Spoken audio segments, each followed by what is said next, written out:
Good evening. Well, no great surprise that people are divided about what happened in Georgia today. Gun control advocates are calling it the most extreme gun bill in America, but gun rights supporters say it's the most comprehensive pro-gun bill in the state's history. The law enacted today will, among other things, allow licensed gun owners to take concealed weapons to more places than ever and limit what police officers can do. Mark Strassman is in Atlanta. You know, I believe I'm in the safest place in the state of Georgia right now. Several hundred gun rights supporters, many with firearms on their hips, cheered Georgia's new law.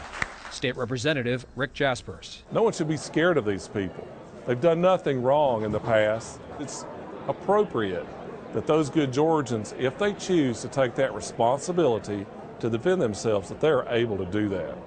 To qualify for a concealed weapons permit, Georgians must be 21, have no drug or weapon felony convictions, and not have been a patient in a mental facility within the past 5 years. The law also extends the same rights to visitors with permits from 24 states. On July 1st, they'll be allowed to carry guns into bars and churches that permit them, and government buildings that do not have security screening.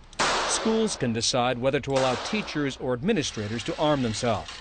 Permit holders can also bring guns into parts of Atlanta's airport, the world's busiest, including shops and areas outside the security checkpoint. Catherine Grant with Gun Sense Coalition opposes the law. This is a sad day for Georgia, not a day to celebrate a dangerous law that will now put the lives of Georgians and all who visit our state at risk. The law also limits the police. An officer can ask someone carrying a firearm if they have a permit, but under the new law, the person will not have to show proof.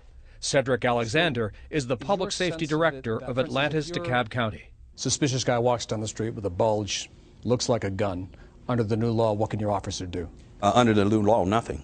And even if it's not covered up and it's out in the open, we can no longer just walk up to you, hey, you got a license to go with that weapon. There has to be some other extenuating circumstances that bring us to that person. Guns are still not allowed to be carried on college campuses here. Scott, there are roughly 500,000 Georgians who have concealed weapons permits. Mark Strassman in our Atlanta newsroom. Mark, thank you.